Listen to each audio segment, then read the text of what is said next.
Celebs you didn't realize passed away.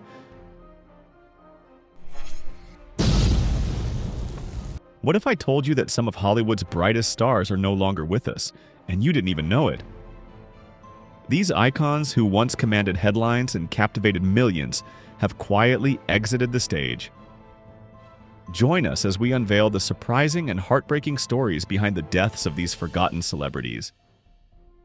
Who will make you gasp the most? George Martin.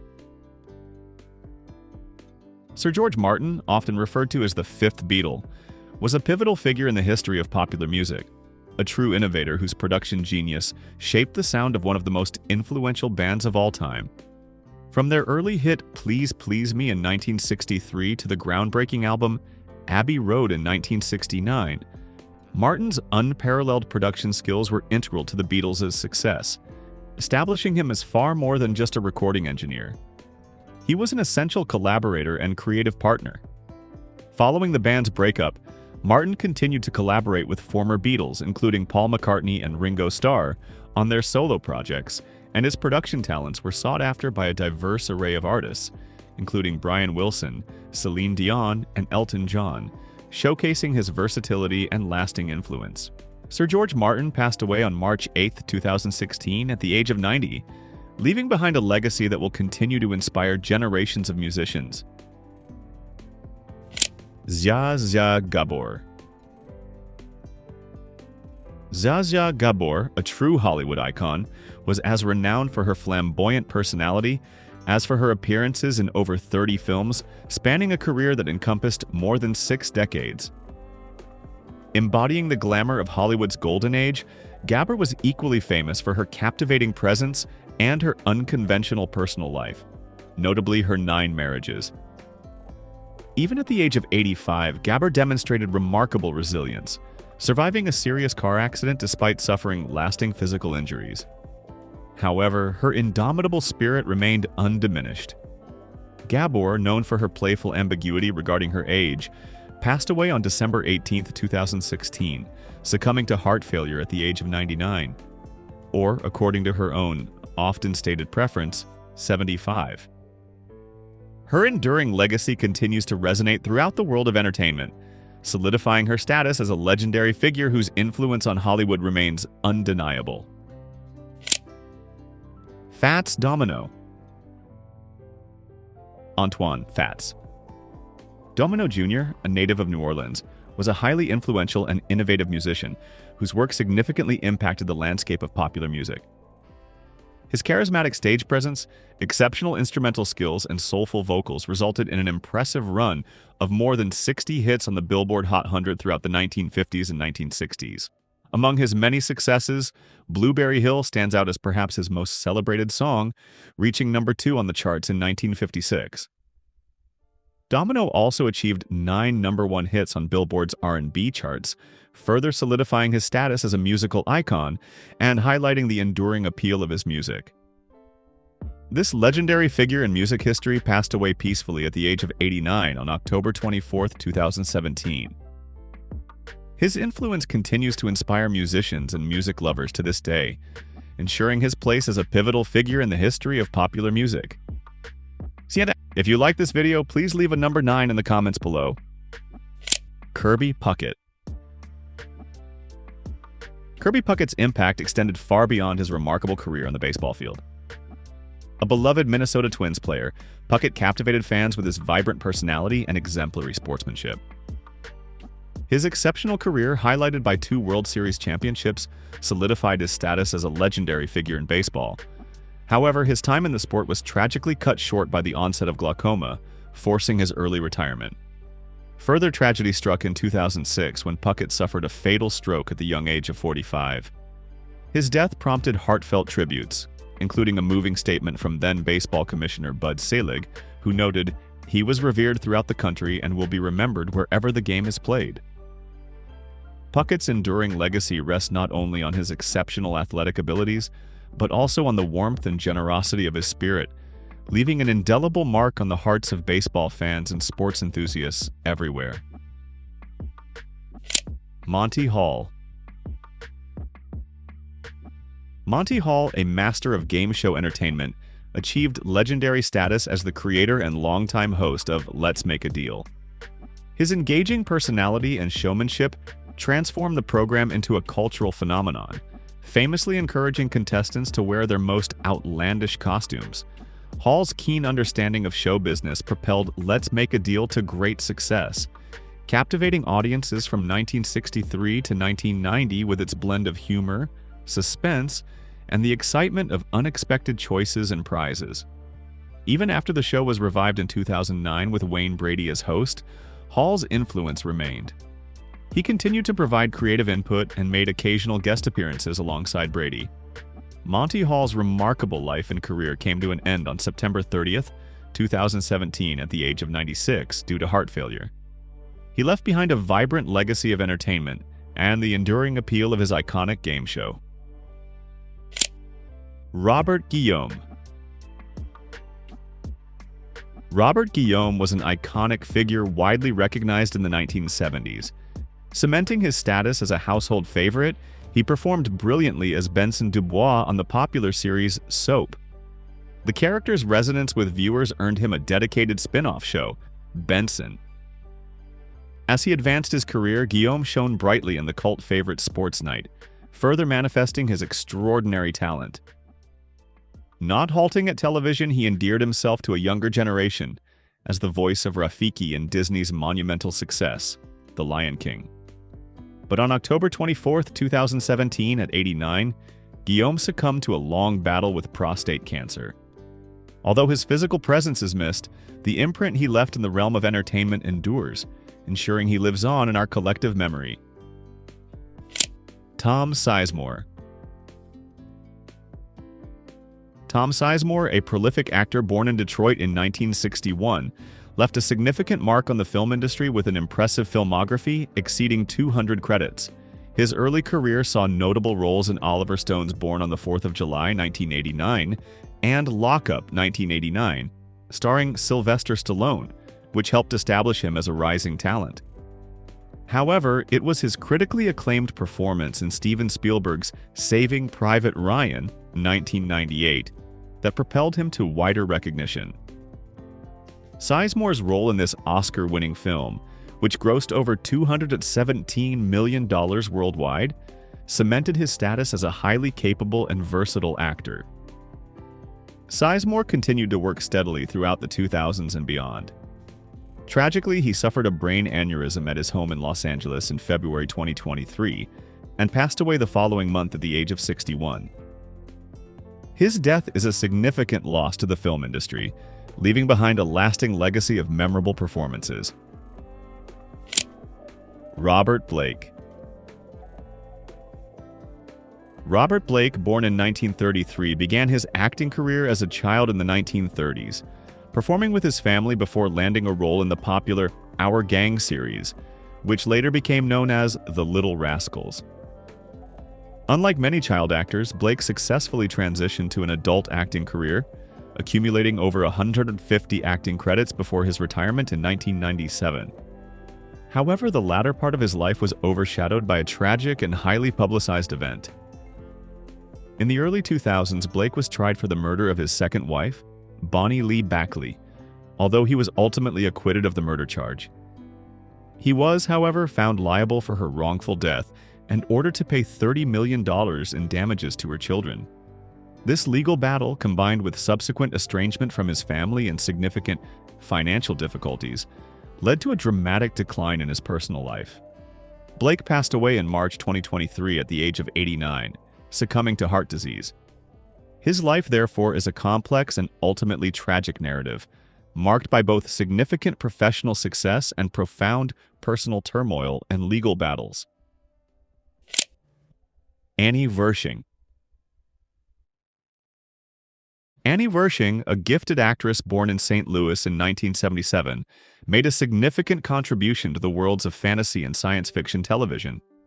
Her impressive range was showcased in memorable roles in popular series such as 24, Timeless, and The Vampire Diaries. Her breakthrough performance as Renee Walker in 24 established her as a compelling and powerful on-screen presence. Wersching also ventured into the field of voice acting, notably providing a voice for the PlayStation 3 game, The Last of Us. After a private battle with cancer since 2020, Wershing sadly passed away in January 2023 at the age of 45 due to complications from the disease. She chose to keep her illness private, continuing to work until her untimely death. She is survived by her husband, Stephen Full, and their 3 children. Because YouTube will prioritize interactive videos, please comment OK if you find this video interesting. Thank you. Rod Taylor. While not a household name in the same way as some of his contemporaries, Rod Taylor left an undeniable and lasting impact on the film industry, captivating audiences worldwide with his talent and charisma over several decades. His impressive career included many significant roles, but he is perhaps best remembered for his standout performances in Alfred Hitchcock's classic The Birds, 1963, and Quentin Tarantino's acclaimed Inglourious Basterds, 2009. These 2 roles, separated by nearly 5 decades, showcase the breadth of Taylor's talent and his enduring appeal to audiences across generations.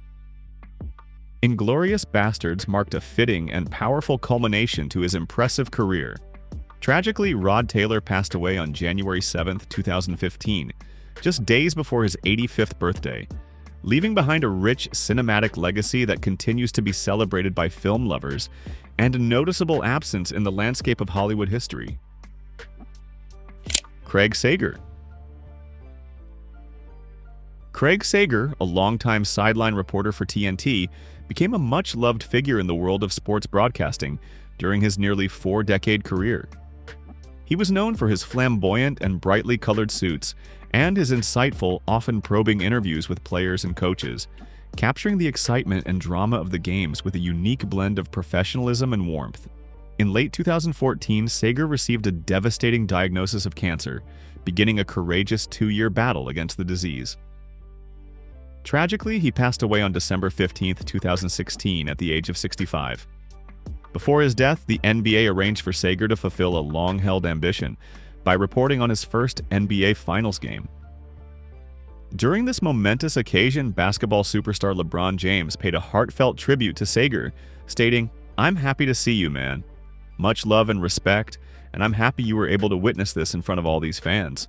We really appreciate you." This touching moment highlighted the deep respect and affection that Sager had earned throughout his career within the basketball community.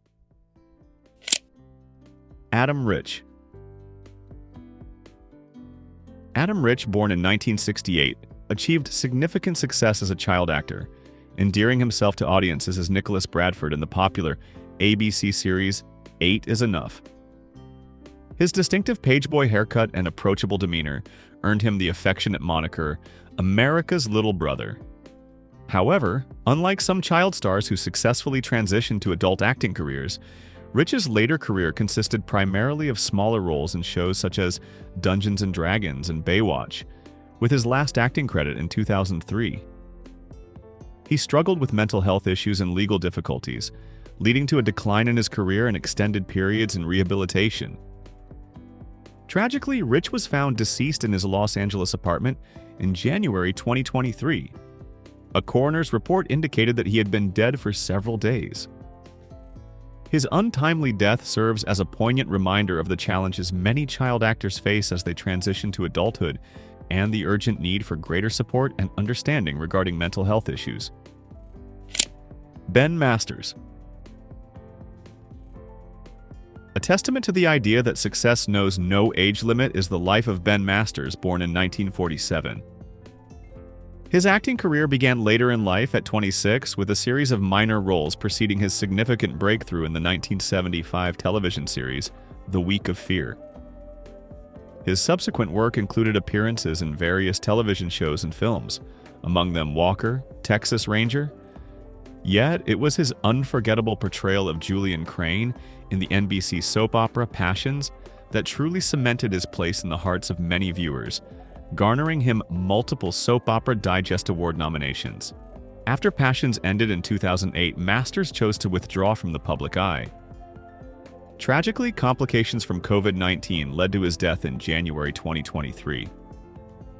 Master's life story stands as an inspiration, proving that pursuing one's dreams is a worthwhile endeavor, regardless of age or obstacles encountered along the way.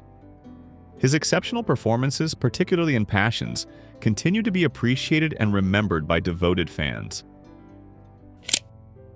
Wendell Middlebrooks. Widely recognized for his memorable role in Miller High Life commercials, Wendell Middlebrooks was a quintessential character actor, that familiar face popping up in numerous television shows and films. His energetic and engaging presence quickly made him a favorite among viewers, with notable appearances in shows such as The Sweet Life on Deck. Middlebrooks' distinctive on-screen charisma captivated audiences and established him as a beloved performer. Tragically, however, Middlebrooks died unexpectedly on March 9, 2015, at the age of 36 from a pulmonary embolism. The news of his sudden death spread swiftly across social media, prompting an outpouring of grief and heartfelt tributes from colleagues and fans. Despite his relatively brief time in the spotlight, Middlebrooks left an enduring legacy through his memorable performances and captivating personality. His work continues to be enjoyed and his memory cherished by audiences every time his commercials or television appearances are replayed. Stevie Ryan. Stevie Ryan was a pioneering figure in digital content creation, celebrated for her sharp wit and innovative approach to comedy. Her YouTube series, Little Loca, garnered millions of views, leading to a successful television show, Stevie TV, on VH1. However, beneath her outwardly successful career, Ryan struggled with depression, a battle she publicly acknowledged. This struggle intensified following the death of her beloved grandfather. In a strikingly prescient interview on the Mentally Chill podcast, Ryan expressed concern that her grief might send her into a deeper depression. Tragically, just 2 days later, on July 1, 2017, she died by suicide. Enjoying this video? Like and subscribe for more. Not feeling it? A like would still be appreciated, and your comments will help me do better next time. Gangsta Boo. Lola Mitchell, known professionally as Gangsta Boo, was a groundbreaking and influential female rapper from Memphis, Tennessee, born in 1979. Joining the renowned hip-hop group 3 6 Mafia at the remarkably young age of 14, she quickly established herself as a dynamic and powerful presence in the music scene. Over the course of her career, she released 6 albums with 3 6 Mafia and 2 successful solo albums, Inquiring Minds and Both Worlds. 69, the latter of which reached number 8 on the Billboard Top R&B Hip-Hop Albums chart. Her collaborations with prominent artists such as Eminem, Glorilla, and La Chat further cemented her status as a major figure in hip-hop. Tragically, Gangsta Boo was found unresponsive at her mother's home on January 1, 2023, and later passed away. Her untimely death is a significant loss to the music world, but her powerful legacy continues to inspire a new generation of female rappers, leaving an indelible mark on the history of hip-hop. Rob Knox. In stark contrast to the long and celebrated career of Sir George Martin, the life of Rob Knox, tragically cut short, serves as a poignant reminder of the fragility of life and the immeasurable loss of potential. Knox, known for his charming portrayal of Marcus Belby in Harry Potter and the Half-Blood Prince, showed exceptional promise as a young actor, poised for a bright future in Hollywood. His sudden and violent death on May 24, 2008, at the age of just 18, shocked the film community and his fans. Knox was fatally stabbed while bravely intervening in a fight involving his brother at a pub.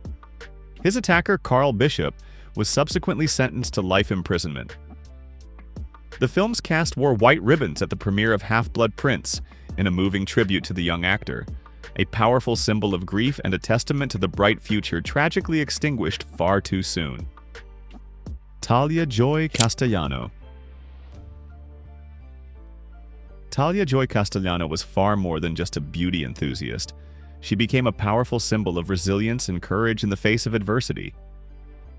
Diagnosed with cancer at the incredibly young age of 7, she channeled her energy and creativity into expressing herself through beauty and makeup, inspiring countless others with her unwavering spirit. Castellano began vlogging in 2011, and her YouTube makeup tutorials quickly gained widespread recognition and praise for their creativity and positive message. Her bravery and determination touched many hearts, leading to a memorable guest appearance on The Ellen DeGeneres Show in 2012 and an honorary appointment as a cover girl, a moment that brought her immense joy. Castellano transcended the role of a simple beauty vlogger, becoming an inspirational figure representing an indomitable spirit. Sadly, Talia Joy Castellano succumbed to cancer on July 16, 2013. Even in death, her influence continues to resonate, her extraordinary journey leaving an enduring legacy of strength and courage that has profoundly impacted millions worldwide. These are the faces we didn't say goodbye to properly, icons whose exits went unremarked in the chaos of daily life. Their legacies, however, remain undeniable. It's a reminder that in Hollywood, even the brightest stars can fade away without a trace. Which of these surprises shocked you the most? Let us know in the comments, and don't forget to subscribe for more unforgettable Hollywood moments.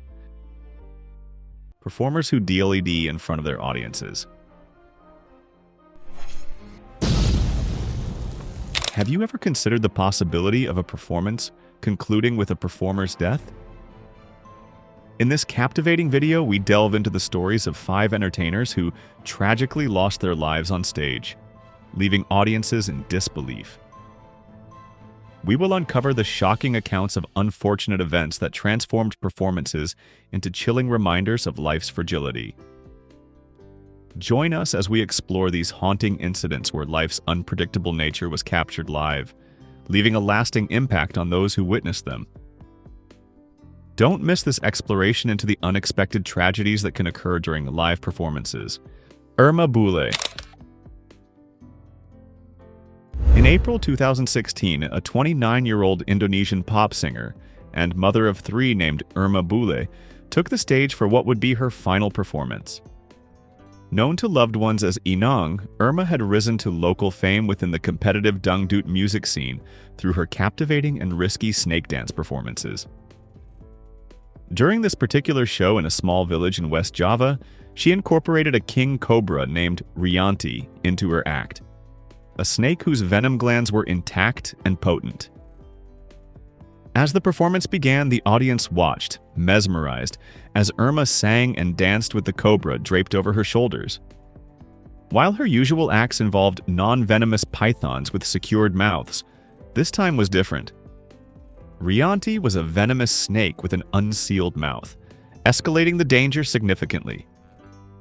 Irma had, however, become somewhat accustomed to these high-risk performances, as they drew larger crowds and thus greater earnings within the dangdut industry, where young women from humble backgrounds vied for attention and success. During the second song of her set, tragedy struck. Irma unintentionally stepped on Rianti's tail, provoking the snake to bite her on the thigh. A gasp arose from the audience as Irma's body reacted to the sudden venom injection. She briefly paused her dance, sitting down in evident pain. The snake handler rushed from offstage, pulling the cobra away and offering Irma an antidote. Despite the severity of the situation, Irma declined the antidote and bravely resumed her performance, determined to finish her set. For the next 45 minutes, Irma persevered, her voice carrying through the night air even as the venom coursed through her system. Initially, she seemed to be coping, but the snake's toxins soon took hold. She began to vomit and experience convulsions, her body racked with pain as the neurotoxins attacked her nervous system. Despite her obvious suffering, Irma continued to sing, her willpower pitted against the relentless venom. As the show went on, her condition worsened. Irma lost control of her movements, her body seized by convulsions as the toxins progressively shut down her nervous system. Finally, after nearly an hour, she collapsed onto the stage. The music stopped, leaving the audience in stunned silence as Irma lay motionless on the ground. The snake handler and other crew members rushed to her side, desperately attempting to save her. They administered first aid and transported her quickly to the closest hospital. Tragically, it was too late. The venom had already done its deadly work. Irma was pronounced dead shortly after arriving at the hospital, her life tragically cut short by a single venomous snakebite. News of Irma's death reverberated through her local community and quickly garnered national and international attention. Many were horrified that she had continued her performance for so long after being bitten. Later, Irma's mother, Encom, revealed that her daughter, known as Inang within the family, might not have realized that the snake was venomous. Encom explained that Irma had been instructed to perform with Rianti without taping its mouth shut. This information added a further layer of tragedy to the already heartbreaking event. Thiago Klimkovich. During the solemn occasion of Good Friday, April 6, 2012, the close-knit community of Itapecerica da Serra in São Paulo, Brazil came together to witness the annual reenactment of The Passion of the Christ. This poignant play, a cornerstone of their Easter traditions, depicted the final days of Jesus Christ, drawing residents together in shared reflection and faith. Among the dedicated cast was 27-year-old Thiago Klimkovich, who had taken on the challenging role of Judas Iscariot, the disciple whose betrayal ultimately led to Jesus' crucifixion. Thiago, a familiar face in the local theater scene, had participated in the play for the past 3 years, demonstrating a deep commitment to his craft. Over time, he had become well acquainted with the safety protocols and equipment, particularly the harness provided by the local fire department, designed to ensure the actor's well-being during potentially dangerous scenes. This specific harness was crucial for the scene depicting Judas's demise, a scene Thiago had meticulously rehearsed numerous times. As the play unfolded under the watchful eyes of the audience, the narrative reached Judas's pivotal moment. The scene required Thiago to dramatically leap from a small ladder, mimicking the act of hanging, his feet momentarily leaving the ground. This action, carefully choreographed and set against the backdrop of a symbolic tree, was intended to evoke the weight of Judas's betrayal. Initially, the scene appeared to proceed as planned, but in a horrifying turn of events, tragedy struck.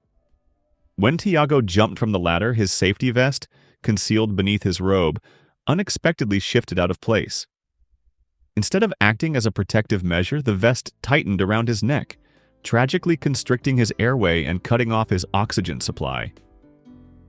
What made the situation even more dire was that both the audience and the other actors on stage remained unaware of the unfolding crisis, mistaking Thiago's struggle for a deliberate part of his performance. For 4 agonizing minutes, Thiago fought desperately to breathe, his silent struggle hidden from those around him. Janaina Carvalho, a fellow actor sharing the stage with Thiago, was the first to sense that something was amiss. When Thiago failed to deliver his lines and remained unresponsive, a wave of concern washed over her. She quickly realized that Thiago was in grave danger, and her alarm alerted the other actors to the unfolding tragedy. Together, they sprang into action, desperately trying to help their colleague. One of the actors, in a frantic search for assistance, approached Luis Carlos Rosner, a sandwich vendor who happened to be near the stage. The actor urgently pleaded with Luis for a knife, explaining the desperate need to cut Thiago free from the harness. Though understandably hesitant at first, given the unusual and alarming request, Luis quickly grasped the urgency of the situation and handed over his knife. With the knife, they were able to cut Thiago down and immediately rushed him to the nearest hospital, Santa Casa de Itapecerica da Serra. Upon arrival at the hospital, the medical team assessed Thiago's condition and delivered the grim news. He had suffered severe cerebral anoxia, a devastating brain injury caused by prolonged oxygen deprivation. Thiago was placed in a medically induced coma, his chances of recovery hanging precariously in the balance. Despite the fervent prayers and hopes of the community, Thiago's condition remained critical. After 17 agonizing days, on April 22, 2012, the medical team made the heartbreaking decision to withdraw life support. Thiago Klimkovich was pronounced dead, leaving behind a void in the hearts of his family, friends, and the entire community. Thiago's untimely death sent shockwaves through Itapecerica da Serra. The play, meant to be a powerful reminder of betrayal and sacrifice, had tragically transformed into a real-life tragedy, a stark and painful illustration of life's unpredictable nature. The event that had brought the community together in shared faith now served as a somber testament to the fragility of life.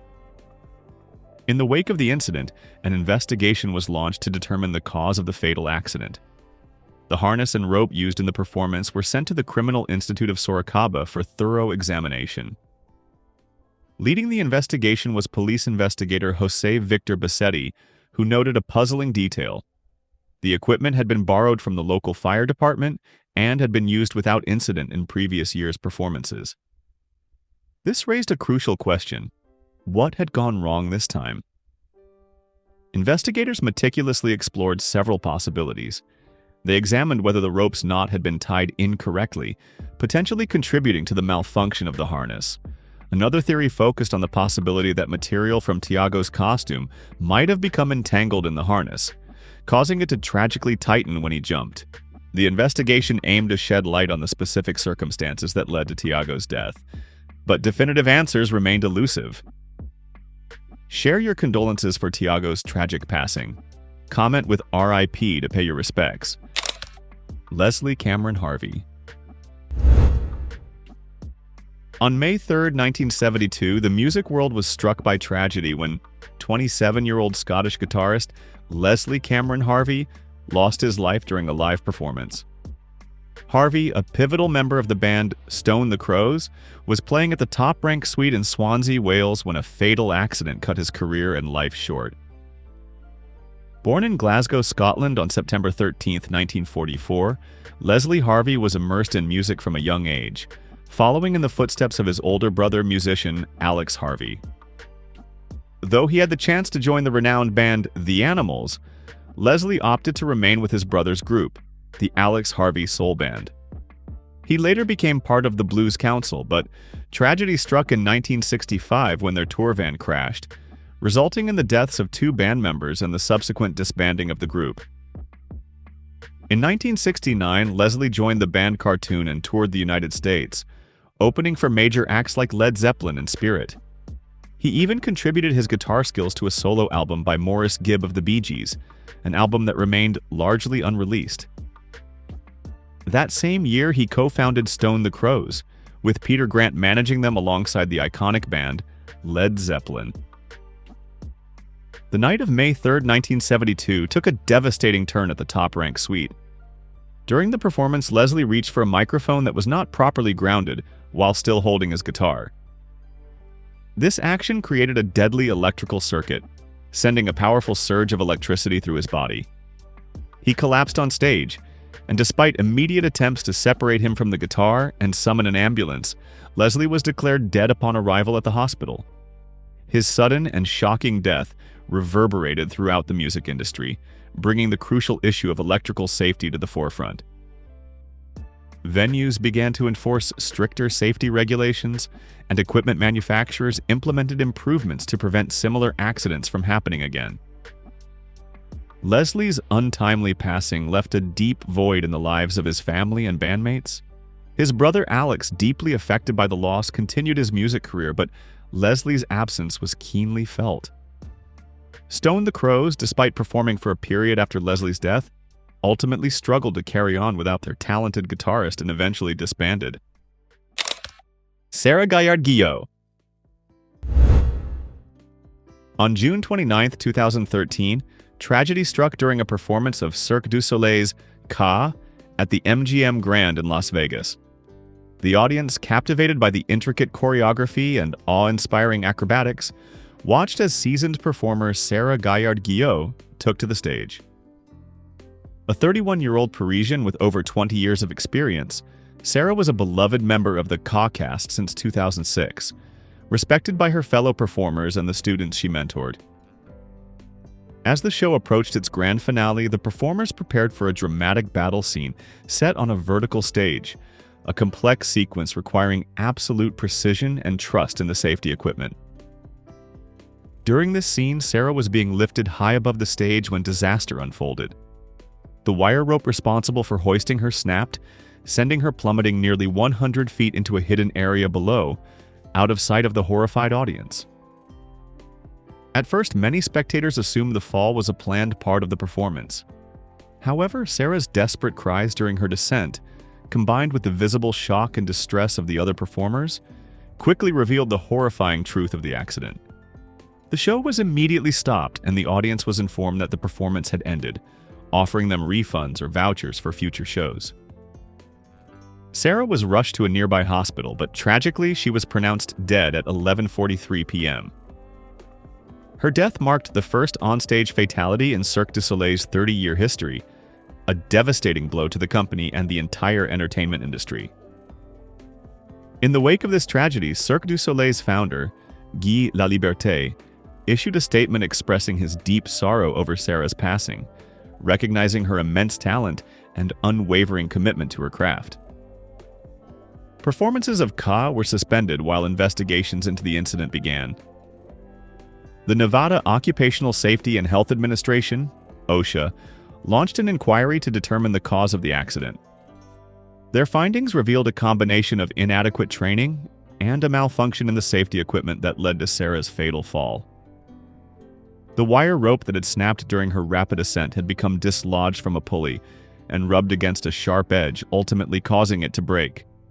OSHA cited Cirque du Soleil for multiple safety violations, including insufficient performer training and a lack of adequate safety measures during performances. These violations resulted in fines exceeding $25,000.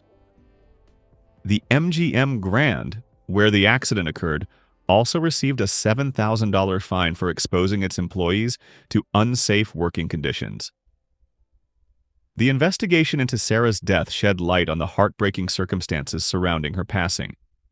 A highly skilled performer and a mother of 2 young children, her sudden loss was deeply mourned by her family, colleagues, and the wider community. In response to the tragedy, Cirque du Soleil undertook a thorough review of its safety protocols and procedures, vowing to implement stronger safety measures to prevent a similar tragedy from ever happening again. The show Koi resumed on July 16, 2013, with the first performance dedicated to Sarah's memory. Further analysis revealed that the speed of Sarah's ascent played a critical role in the accident. The rapid movement had put excessive strain on the rope, leading to fatal friction and subsequent snapping. This highlighted the need for more comprehensive training and rigorous equipment maintenance, crucial lessons that Cirque du Soleil and the broader performing arts community took seriously. Sarah's death also prompted a wider conversation about safety within the performing arts. While her accident was the most severe in Cirque du Soleil's history, it was not an isolated incident. In 2007, 2 performers sustained serious injuries during a performance of Zumanity, and in 2009, an acrobat died during a training session in Montreal. These tragedies underscored the inherent risks involved in high-intensity performances and the crucial need for constant vigilance regarding safety practices. Beyond her role as a performer, Sarah was also a beloved teacher at Surfit, a fitness and circus arts program she co-founded in Las Vegas. Her students and their families grieved her loss, sharing countless tributes on social media, expressing their sadness and acknowledging the profound impact she had on their lives. In the difficult months following the accident, Cirque du Soleil faced the challenge of moving forward while honoring Sarah's memory and acknowledging the gravity of the tragedy. Known for pushing the boundaries of live performance, the company had to confront the inherent dangers that accompany such innovation. The lessons learned from Sarah's death profoundly shaped Cirque du Soleil's future decisions and influenced safety practices across the entire industry. Sarah's life was cut short in a tragic accident. Comment with RIP to honor her memory. Tommy Cooper. The world of British comedy suffered a devastating and unforeseen loss on April 15, 1984, with the passing of the iconic Tommy Cooper. The celebrated Welsh comedian and magician was in the middle of a live performance at Her Majesty's Theatre in London when tragedy struck. Cooper, easily recognizable by his towering 6'4" frame and trademark red fez, was beloved for his unique comedic style, a blend of magic tricks gone hilariously wrong and impeccable comedic timing. However, on this evening, broadcast live to millions, a performance took a tragic turn. Cooper was appearing on Live from Her Majesty's, a well-known television program, a format he was extremely familiar with after a long and successful career. The audience was eagerly awaiting his signature brand of entertainment. As his segment began, Cooper took his place on stage to perform a classic routine featuring a large magic cloak. Assisted by his stagehand, he put on the cloak while the show's host, Jimmy Tarbuck, remained hidden behind the curtain, feeding Cooper various props to dramatically pull from the cloak's depths, building to a comedic crescendo. The scene was pure Tommy Cooper, a blend of apparent chaos, side-splitting humor, and delightful unpredictability. Suddenly, mid-act, Cooper collapsed to his knees. The audience, fully accustomed to his physical and often slapstick style of comedy, erupted in laughter, believing it to be a planned part of the routine. But Cooper didn't rise. Instead, he slumped forward against the stage curtains. Initially, even those working behind the scenes assumed it was another one of Cooper's jokes. However, as moments ticked by, it became clear that something was very wrong. Tarbuck, still concealed behind the curtain, saw Cooper's unmoving form and realized the severity of the situation. The show's director, recognizing the gravity of the situation, made the quick decision to cut away to an unscheduled commercial break. Backstage, the crew rushed to Cooper's aid. His son, present at the performance, voiced a terrifying realization. Given his father's history of back problems, a deliberate collapse like this was entirely out of character. While attempts were made to revive the comedian, the show's producer, David Bell, was faced with a gut-wrenching choice: continue the live broadcast or abruptly end the program. After a brief but intense discussion, the difficult decision was made to carry on with the show. Leigh Dennis and Dustin G., a comedic duo scheduled to follow Cooper, were thrust into the unenviable position of performing under the shadow of a tragedy unfolding just feet away. Completely unaware of the events backstage, the audience continued to laugh and enjoy the performance, while Cooper's body remained hidden behind the curtain. Once Dennis and G completed their set, carefully exiting the stage to avoid disturbing the scene behind them, Cooper was finally taken from the theater on a stretcher. He was rushed to Westminster Hospital, but sadly, he was pronounced dead upon arrival, the victim of a massive heart attack. These deeply moving stories serve as a stark reminder of how unpredictable life can be. If you're interested in more captivating stories and shocking discoveries, make sure to like this video, subscribe to Iconic Inside, and click the notification bell to stay informed. We'll have more compelling content for you in our next episode, so don't miss it. I am ready to rewrite the next segment of the transcript whenever you are. Just let me know which story you'd like me to work on next.